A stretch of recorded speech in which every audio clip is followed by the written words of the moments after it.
What's up, everyone? Tyler Tamboline here, aka ToeTagginTambo, back for another edition of the Monday lineup review show using Resultsdb here on Rotogrinders. I got my man TJ Laessig, as always. TJ, what's happening, my man?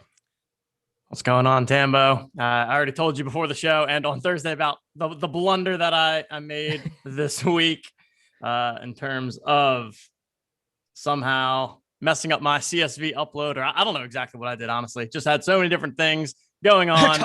Top shot, top of my mind, and somehow, opened my app on Thursday morning and realized that I entered 150, not even 150 that person train lineup, but just stone empty lineup. Dead. So you're welcome to everyone for paying the rake in the drive the green this weekend. And unfortunately, we will not have any of my lineups to review in the 150. Although, I was not going to be heavy on Morikawa anyways, so I can at least sleep knowing that I was not going to win any GPPs regardless, even if I had gotten my lineups in. Hey, well, I appreciate it. I was not heavy on Morikawa either, but I still profited, and mainly in the drive to green was obviously thanks to you. You just mentioned it. So we can look at some of my stuff there. But for those of you that are joining us for the first time, we're going to do our normal review here. Basically, what we're looking at is going through all the main tournaments from last week on DraftKings.com, who won it, what they did it with, what the player pools look like. Obviously, we know if you had Morikawa, you had a winning lineup likely, or he's going to be in the winning lineup. But I'm saying we're going to go back and see some exposure, some player pools, some thought processes. It's kind of interesting because I don't think or remember too recently anyway, TJ, where we've done a no-cut event with the smaller field WGC style. It's been a minute. So to go back through and see that, I think it'll make it a little bit more interesting. If you haven't joined us before, we're just simply on the Rotogrinders page, going over to the PGA tab, clicking Resultsdb. You just change the date, going back to the Thursday of the tournament starting point, click contests, and you can see all of them will be here in front of you. So you've got the $15 flop shot, which we all go after every week, try and get that $250,000 right quick. You've got the 555 last week, the 3180, the 55, and so on and so forth. So you guys can feel free to check this out if you're here on Rotogrinders. If not, get a membership, get signed up, and go check this stuff out. We'll start it off right away, TJ. We've got the $15 flop shot. Rocco 118 with 2 entries took this thing down. We are going to look into the only Rotogrinders member I see in the top here, Ski Basher, after he's also one of the only that had 150 lineups, but I've seen him up here, him or her up here plenty in these tournaments. So we'll take a look at Ski Basher's player pool, but let's talk about Rocco 118 for a second. So as I mentioned, obviously we're going to see Morikawa in there. He wasn't too heavily owned after a poor week of putting. Already like this roster construction though, and we'll get to it in a second, but we've got Bryson, Victor Hovland, Morikawa, Louis O, Billy Horschel, and then Abe Answer to round out the lineup. 50K straight across, 635 points. What do you think of this lineup, and what are some of the things that stand out to you? Definitely a nice, unique structure off the top, fitting in 3 guys from the 9K range, completely skipping over the 8K. And so skipping over the 10K range, skipping over the 8K range. I think that in itself is definitely unique. And this turned out to be a good week to do that. Just it seemed like across the board, the 9K range did pretty strong from a result standpoint. And then the other thing that I noticed is the typical kind of ownership breakdown that we tend to see, where 2 guys over 20%, 2 guys in the teens, and then 2 under 10%. So definitely shakes out from a roster construction standpoint, both looking at the salary bands that they chose and then also the ownership breakdown between their lineup. Yeah, we always talk about that one, 2 in the 20s, 2 in the teens, 2 under 10. That, seems to work out more often than not, but it really just keeps it at an overall construction point that you're most likely to be unique, even when maxing out the salary at 50K. I think the bigger thing for me, and you mentioned a little, but is the unique construction of it. I talked about it on Tuesday. I talked about it on Wednesday.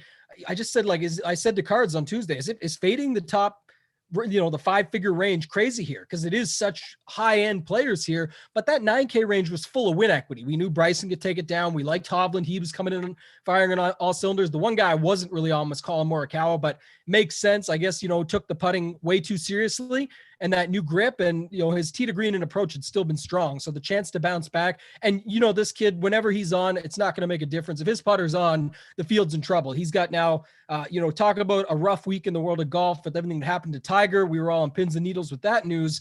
Morikawa is now the first only the second ever under the age 25, obviously the other one being Tiger, to now take down a major and a WGC event. So talk about an ode to Tiger on Sunday. Came out and played with them with a lightning fire iron game, which is what he does and what Tiger always did. So it was awesome to see, man. The mental game on this kid is just so strong.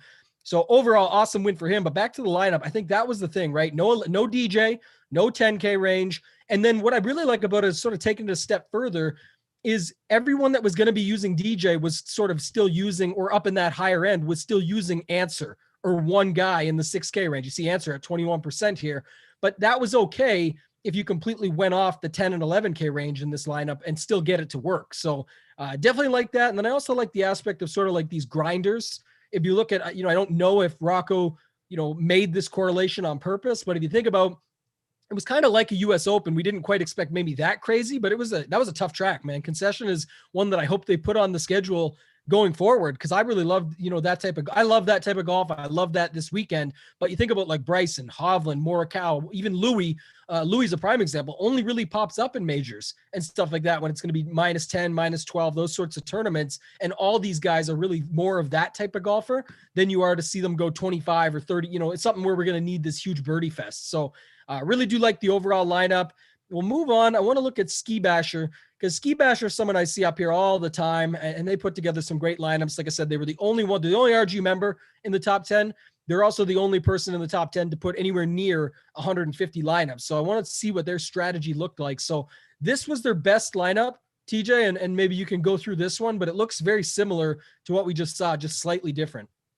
Yeah, similar build structure. Seems like the winning lineup construction this week was really skipping over that 10K range. I don't think any of I guess Rory out of the 10K range was the only one with a somewhat decent finish. The rest of the guys did not quite come through. So really was the key to starting in that 9K range and getting 3 of the 9K guys in there, like we've seen in both of these lineups.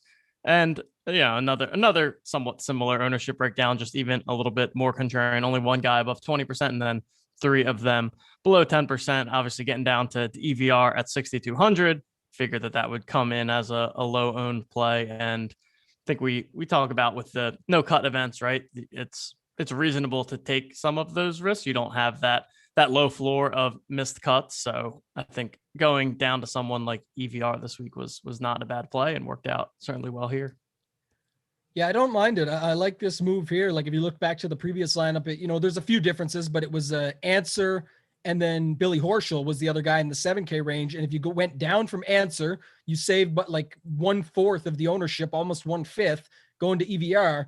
And then you went with Scotty Scheffler, which is a bump up maybe from Horschel. You don't know. Like obviously they were both pretty similar in the end, but just goes to show, right? There's more than one way to go about it. So I think that was an interesting pivot there. Let's look at Ski Basher's player pool. I just want to go through here and see sort of how they set it up. We'll break this one down because like I said, there's someone I see up there quite a bit. So this sort of is interesting to me to take a look at it from this aspect. So do the normal.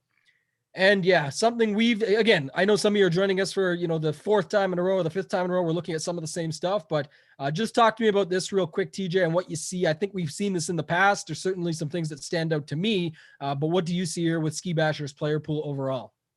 A lot of leverage, of leverage. I think just about, except for Hovland, Neiman, pretty much getting double the field on all of the top owned guys, which you and I always talk about, really liking that strategy. Also going with the overall construction of not getting too heavy on any one or two individuals, but instead max ownership at 35%, but making sure that the folks that they're going that 30% plus range on that we're getting overweight on a lot of them. So really like this. I think we've seen 150 MME builds like this work out quite a bit in the past, and getting that leverage is really the important thing to me. Always want to see a lot of that green so that you're taking your stands. And that way, when the golfers that you have conviction on do well, you get rewarded for it.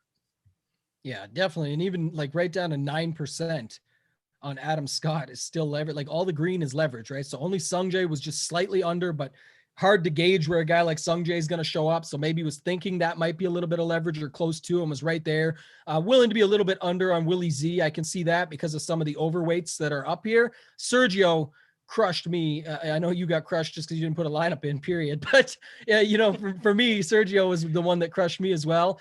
And then I, stupidly chased him on Sunday as well, because his approach game was just insane. And in the Sunday showdown contest, he was like the only guy that I got really wrong. I had EVR in there pegged. I had a few of the other guys up there, Horschel, Koepka, Scheffler, those guys that I loved. So that sucked, but we'll come back from that. Like you said, Rahm, Webb, Kisner. I really like the Kisner play.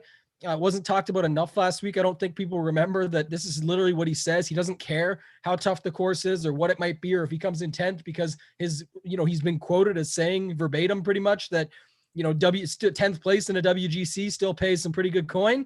Well, that's what he was there for. And that's what he went out and did. It wasn't the world's best finish or scoring for DraftKings purposes, but I like that idea of going in strong with that. And then, like I said, just all the leverage on the others and not needing to go too crazy. You and I have both been on this path of sort of like a 40%, maybe 45 in certain places. Ski Basher did take some more chances down here at the bottom. We talked last week about sort of the minimum 5%. Ski Basher went a little bit off with that, to take a few more chances down here. And I don't mind it. And I guess if you just go back, now he or she did have more Eric Van Rooyen. They had like 9%. But I think that kind of stands out to me, TJ, as something we haven't brought up in the past, is like maybe with those 1 to 2%ers down there, it's not going to be the worst thing, because you end up getting a build like this, right? It's an EVR Scheffler instead of a chalk Answer and a Horschel, who wasn't chalk, but 13%. He's basically getting Scotty Scheffler for around the same percent, 2% more, but then getting 1/5 the ownership from Answer down to Van Rooyen. Now, Ski Basher did have 9% Van Rooyen, so they were double the field. But if you think about the Thomas Dietrich, who was down there, I know he only had like 1% or 2% Dietrich. It wouldn't have come in better because of how good Van Rooyen's Sunday was. But what if that was the difference maker? What if Dietrich was the top 5 and that catapults you up, 10 more points, 20 more points, and you end up winning the tournament? So I can't fault them completely for that. I don't think there's a right or wrong. I just think it's one that we haven't talked about in a while. Any further thoughts to that, from what you've seen over the past little bit of putting some more of these punts into your lineup? We did talk about it last week or the week before, I remember. Yep.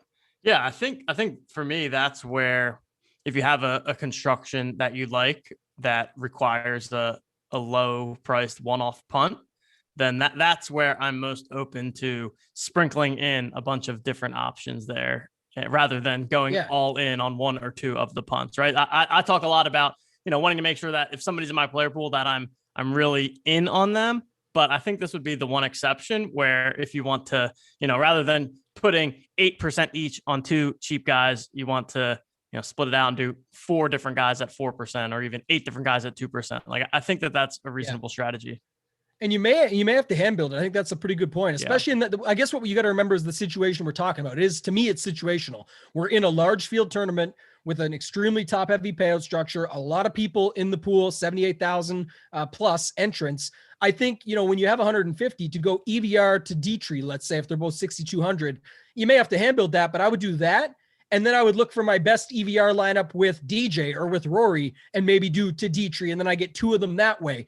And then you go to the $6,400 range where you've got that punt lined up and do sort of the same thing. And maybe it's only 8 of your 150 lineups. So let's call it 5%, give or take. But that's how I would play that. And then I would be a little bit more okay with it than just the one off here, one off there. If you've only got 2 or 3 lineups, I don't want to see you run this one and then go, but if EVR doesn't work out, let's try Dietrich. I think that's where you should take a little bit more of a stance to maybe a completely different construction.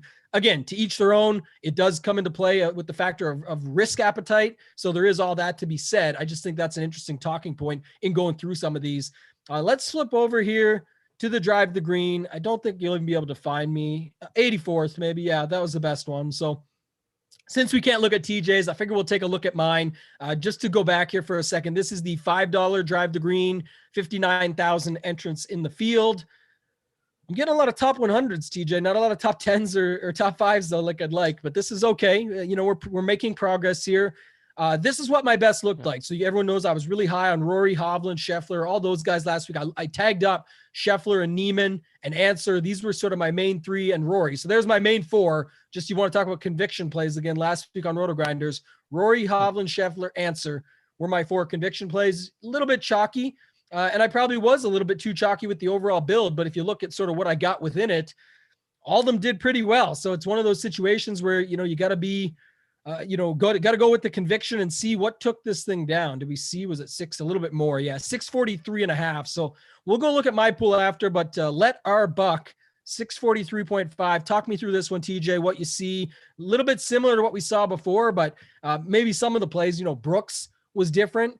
Than having a Bryson in there, and then Lanto was a little bit different than going off of Answer. Other than that, I don't see too much, but build style and structure, it looks like you could get there in this way as well. Yep. Yeah. Again, seeing that similar structure, it seems like really the key this week was that 3 9Ks, skipping over the 10K ranges, which is definitely a viable build. I think that in these no cut strong field events, it's about finding that right balance between, yes, you want those top end guys with the most win equity, but at the same time, I mean, the 9K range is just loaded with really, really good golfers that can all win and compete. And so maybe that's one of the things I need to think about more is foregoing some in these stronger fields, some of those top end guys in favor of being able to sprinkle in multiple of the mid high range 9K guys that have that equity. I think that that's something that typically when I see no cut, I am instantly thinking more of a stars and scrubsy build because you don't have that missed cut risk, but maybe I need to do a little bit more thinking on those types of constructions. Yeah. And for me too, it goes back to it. If you guys think back to this tournament last week, I know DJ was here. I know that Rom was here. I know all those big names were there. But as I kept saying, and this is why I wish I did stick to it pretty well here in this $5, as you'll see, but I was way underweight on DJ and Rom. I know that. I'll go back and show it in a second. We talked about it on the Wednesday show. Maybe not enough where I was jamming 3 9K guys. We sort of, mainly because I didn't love Morikawa at the bottom. That was going to be my, the death of me anyways. But I thought about maybe the 2 8K guys where most would have 1 or none would still do it. But my thing was the win equity. Right. You had DJ and Rahm at the top, but it's not like they were head and shoulders above the field when it comes to guys that could win with Hovland, Bryson, all these guys in the 9K range that you could have played that I thought were still fine, that you could easily see winning a tournament. So for me, that was the difference maker. You look here at AD Hoop It Up in 6th place, just as that was the first lineup in this $5 where you brought a 5-figure player into play. And it was, if you go back to the other lineup here with Rocco, Bryson and Louis was the only difference versus Rory and Ortiz. So that tells you everything you need to know, right? And that's 625 versus, I believe it was 635, 10 points. Bryson actually did less, but it was because Louis beat Ortiz. So that's kind of how you got to break it down. Again, this is results oriented after the fact, but I just think if you think out, out loud or in general, Rory could have won this thing on Sunday. And then and Carlos Ortiz had a really good Sunday still himself. So this could have easily been the takedown on both fronts, but because Roy sort of, laid back a little bit and didn't have the best Sunday, we'll see how that affects everything this week. We've got the Arnold Palmer Invitational where Rory has a very storied history and doing quite well there, including a win recently. So we'll see how that shapes out this week at that tournament. But this week is, the opposite of last week. Now Rory is almost head and shoulders above the field versus maybe Bryson, Victor Hovland is in there, a couple other guys, but then you've got guys like Matt Fitzpatrick at the top of the board. So I think this is a week where you think, okay, go after Rory hard versus last week. There was plenty of these guys in Brooks, Bryson, Hovland, Morikawa, all these 9K range guys that can definitely do damage and take it down. And then you had a lot better guys in the 7 and 8K range than you did in the 6s. You sort of had Lanto, Answer, maybe EVR if you took a flyer down at the bottom since it was a no cut. But that was sort of the reason I thought that approach would be the right one. We'll go over here and look at my pool just so you guys can see it.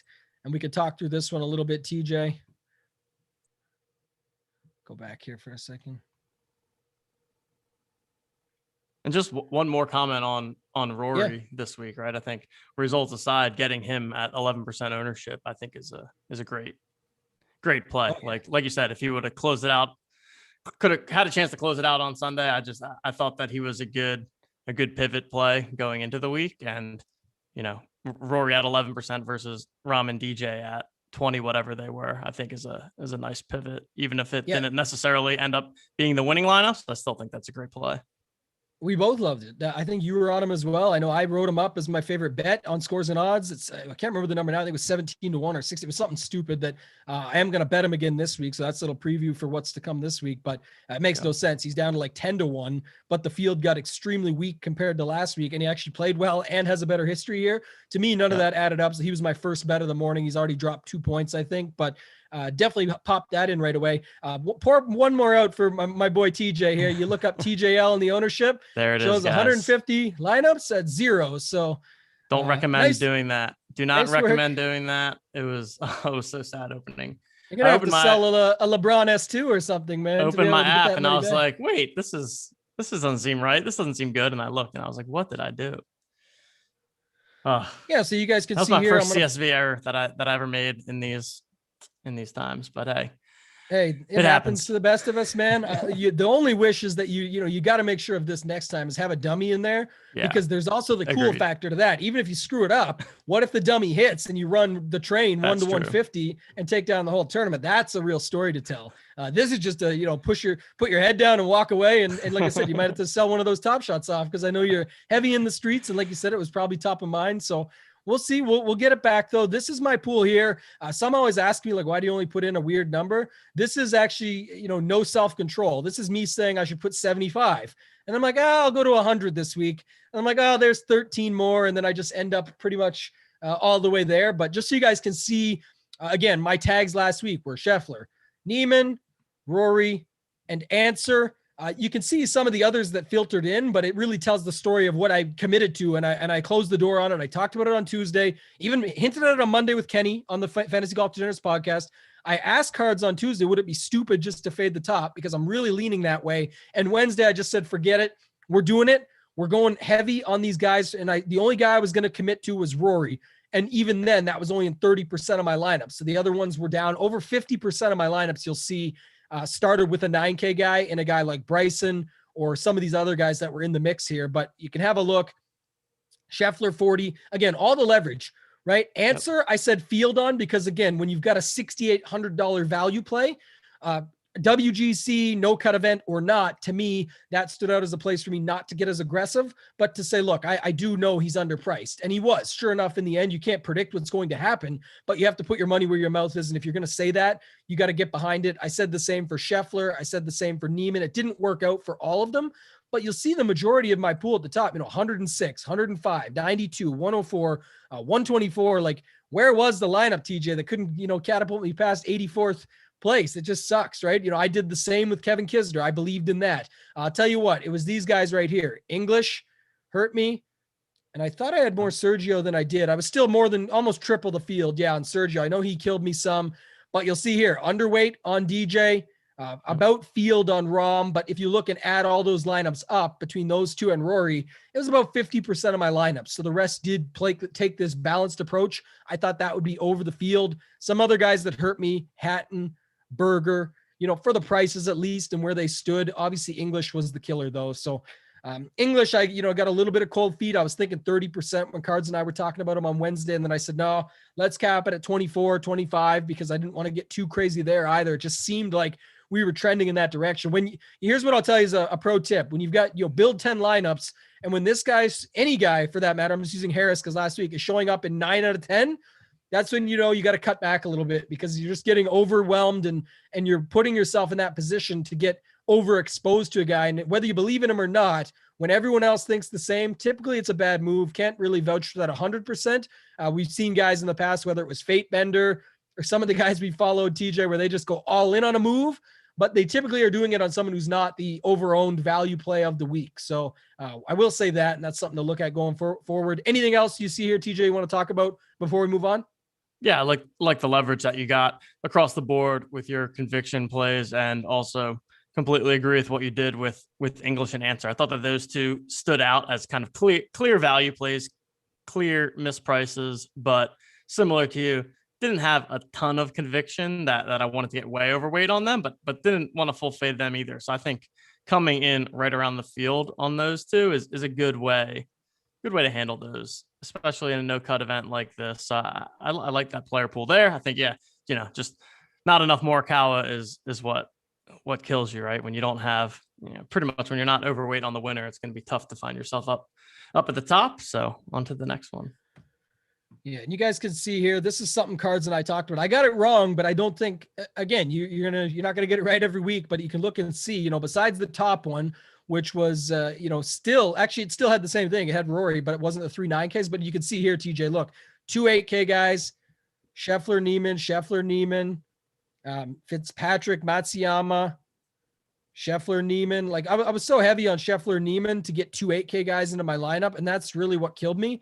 And a lot more chalky builds because of that. So something I'll look at for this week. I think that definitely was the death of me anyways last week. We did look at it here. Looked at Let Our Buck. I don't see if I see anything else here. MLB Pros, another guy that we can look at for sure, is around often. We'll go there, and then we'll get a little bit of a single entry conversation in this week since we skipped over it a little bit the past couple weeks. This is MLB Pros, and I looked at it earlier. Take a lot more aggressive approach. Talk to me about this one here, TJ, just what you see, the differences, and what your thoughts are on this approach. Yep. And so here we have the more aggressive approach that we see a lot of the 150 maxers do sometimes. Typically, it involves picking 2 or 3 of the top end guys and getting way overweight on them. So you can see that they did that here with McIlroy, Thomas, Patrick Reed, getting way over the field on those, obviously making the bet that one of the 3 of them will be the winner come Sunday. We see that they did decide to get double the field on answer, which I also and on English too. So that's kind of another way to approach those popular value plays. Yeah, just a more aggressive approach overall here, and can see clearly getting a ton of leverage on a few guys, hoping that they hit, and then diversifying around there. I didn't see how many people are in this player pool. Do they diversify it down at the bottom a lot? Not much. I mean, there's a couple 1 to 2 percenters, but realistically, it's like 5 and 5. Remember, is going to be like 6 or 7 lineups in this 4 to 5 range. 5 to 8 lineups. So I don't really hate that. They picked a pretty darn good pool, though. Look, 104, 82, 95, 82, 105. Like English obviously crushed everybody. 128, 124, 90. So I think that was good. I think the one thing that stands out to me is that the aggressive. Okay, so yeah, you're going to be in on answer in English, and TJ just mentioned, I don't disagree, but where he said, these were just wrong prices that we liked a lot. They were good values. It's not always going to work out. I got a little bit cold feet on English, but I was still at 23%. I went field on answer based on him being the value play that I was, a little bit more uncertain on a value play than someone at the top that I feel good about, like a Hovland or a Niemann or a Scheffler or something. But if you look at this, TJ, I do like this. This is what I was saying earlier, and I think we used Fate Bender for this example, is they're not going 60, 50, 50 on guys that are 20 and 30%.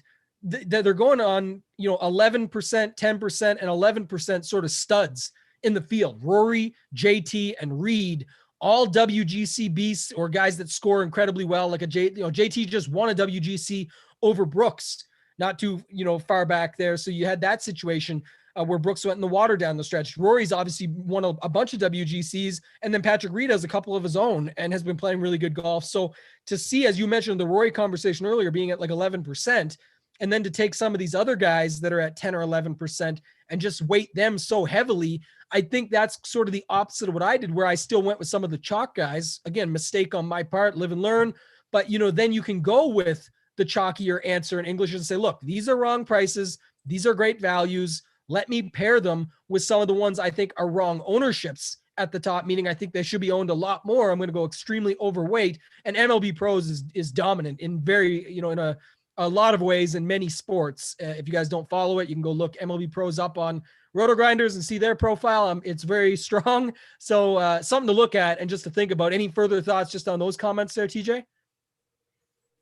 No, I think just overall, another nice player pool here. Can tell it's someone that has a strategy going in and is intentionally kind of loading up on a couple people. And then it's that more aggressive, more high variance from a week to week perspective. But when the player pool hits, that's when we typically see people with multiple top 100, top 50, top 10 type of finishes. So definitely, I think it's a good strategy.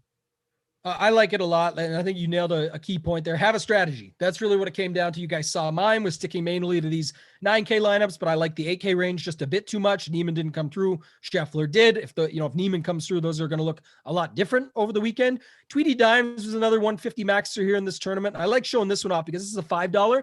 So I'm not saying everyone can get in for $7.50, but a lot of what we're talking about, you can apply for 50 lineups for $250. And then instead of maybe playing the $200 single entry, which we're going to go to next, you can apply some of these theories here. Tweedy Dimes is much different. We're not going to go through it, but leverage on a lot of guys, field or so on Hovland, but stuck to that 25, more of like a, balanced approach with a few punts down at the bottom, taking a few more risks. And then I saw Daddy 34, another guy, great DFS player. Talked to him in the past, actually, really, really good guy. And he's got the same approach as MLB pros. And if you look, it's the same strategy that we were talking about as well. So 8%, gosh, this sucks, for Daddy 34. I got a feel for them, took a real strong stand, 65%, Colin Morikawa on 150 lineups. And I think came in like 13th, just didn't have the rest pan out, but definitely a strong approach here. I really like this and really tight pool. If you look here, yeah, there's some 2 or 3 percenters at the bottom, but like, what is this pool? Like 35 guys, 30 guys. Like, this is nice. I do like this. And if you look again, though, back to the same strategy, TJ, and just what we talked about, 8%, 13, 8, 14. And these are the ones that you're getting 45 and above percent on, so that if they hit, you're going to be in some pretty good shape. And obviously with Morikawa and Horschel, those are some great calls on top of the others, but again, could still be in on answer for double the field as the best value, because you had all these at 8 to 10% above, or 8 to 15, if you want to call it, including Bryson, where you were way overweight on people that, on guys that people just weren't putting their money behind, right? 8%, 13, 8, and 14. So shout out to all these guys. Really like these strategies. Think it's a good conversation. We'll segue that in and spend the last, 10, 15 minutes here, TJ, going through some single entry strategy. I wanted to highlight, we're going to go look at Frank Costanza, the winner. But if you look here, and I'm not sure if this is the same build, it was a duplicate, but Suburban Daddy, I know, took first and second in the 555.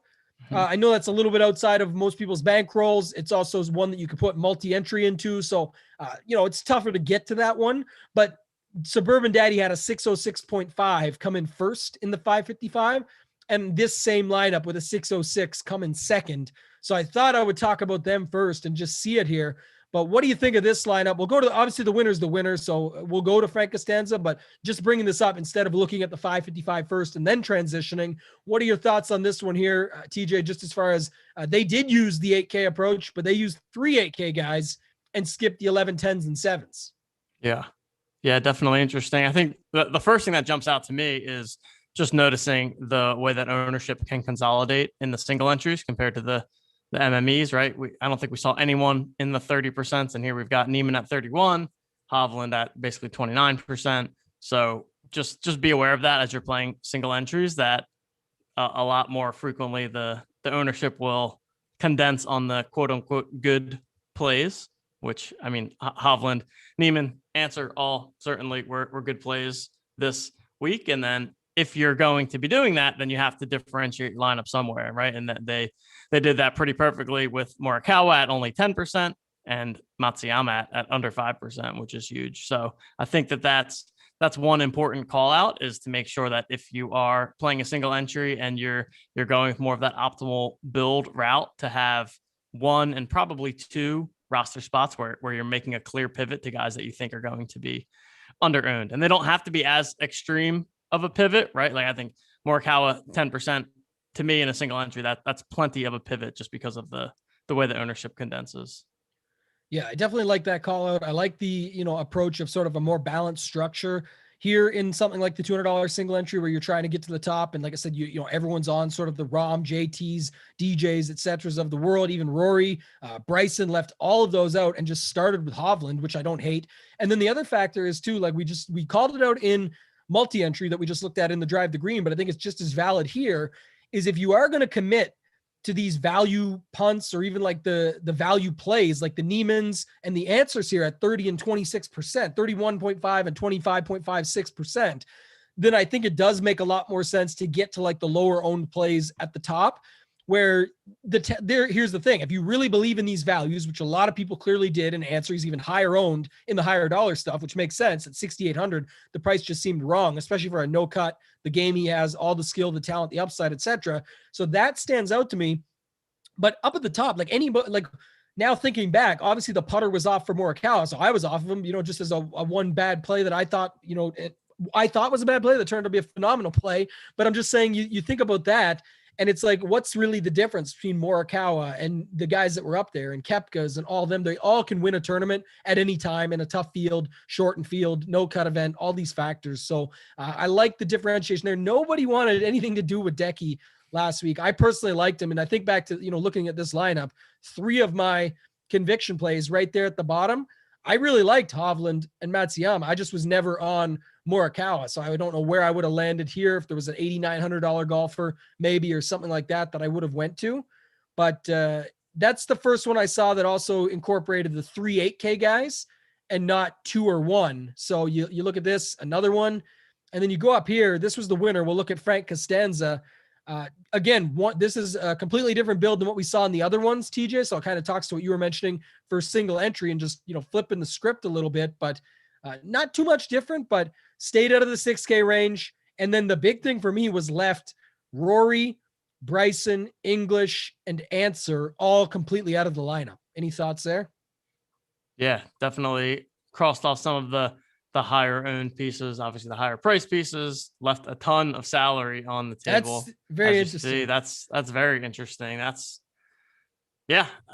one way to make sure that you're definitely unique. I don't know if I'd recommend as a rule leaving that much salary off in a single entry, but obviously it can work out, especially when a field is this strong, right? But definitely one way to, they could have, right? Most normal people here probably would have taken Hovland or Reed and upgraded to, Rory or Hovland's Rory have. right there, yeah. I believe, right? Yeah. Hovland is Rory. If we could find one here, I'm almost 100% he was 10-4 though, right? Yeah, he was 10-4. He actually 10-4.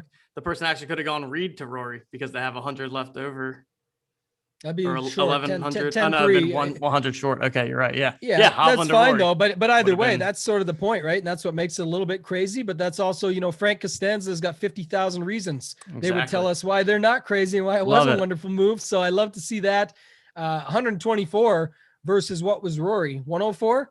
That's a 20-point dip. He falls down to about 585 and picks up 2K instead of, 605 and picks up 10K instead of 50K. So huge no, difference. 595. My math is so terrible. It's a Monday. Remember, guys, give me a break here. But either way, 5,000. This is 10x the reason why it was a good move. I definitely think it's interesting from just looking at it from a game theory perspective. Everybody else would spend that money. I bet you we don't find another lineup in here. 50, 50, 50, 50, 50.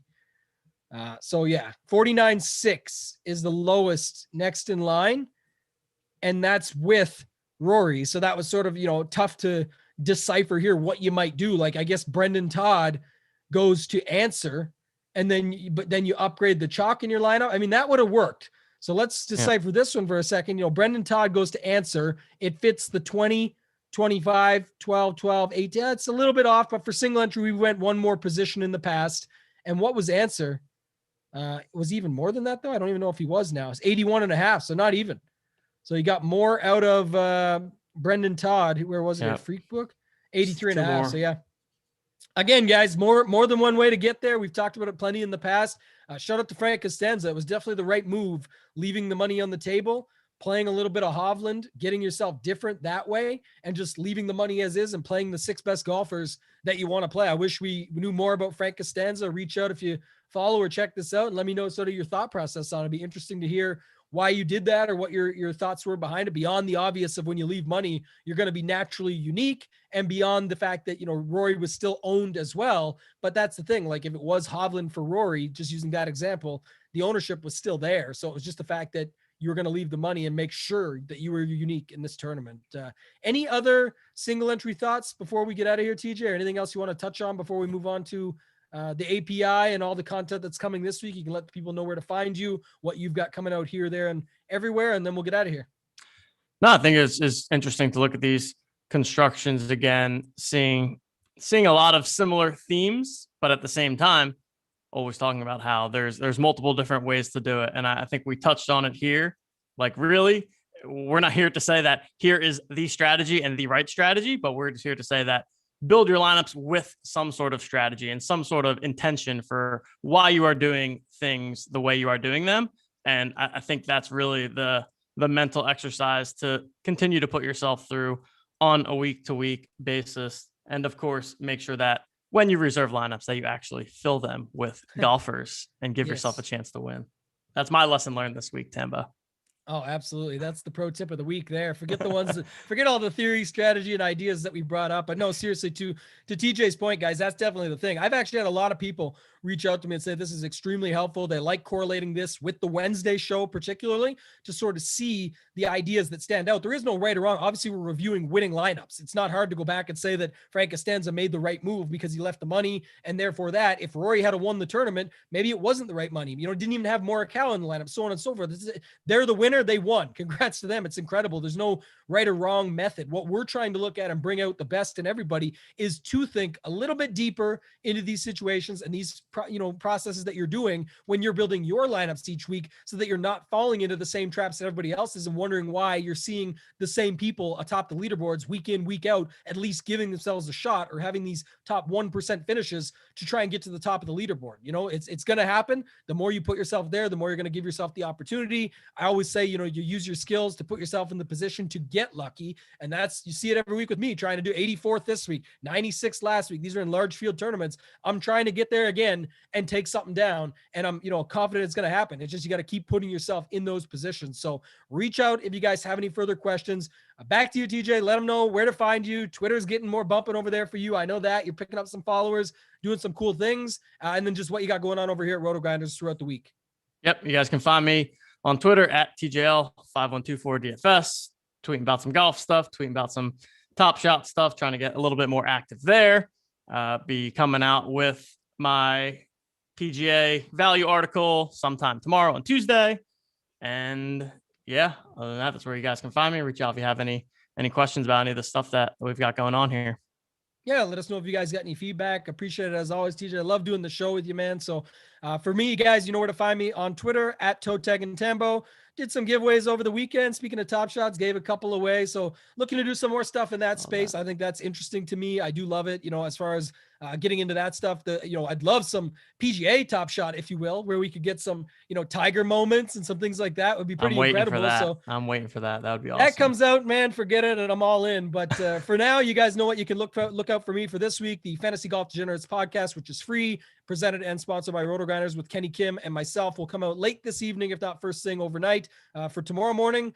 Other than that, Tuesday, I've got the show with Cards and Notorious. Love doing that one. And then Wednesday, I'll have a special guest on with me to round out the week and sort of bring everything together with the Lineup HQ show, go through sort of what I see this week as the common build types that we're kind of going against here in this show, show you how I'm building out my lineups, my exposures, my player pool, etc. Other than that, guys, thank you and good luck.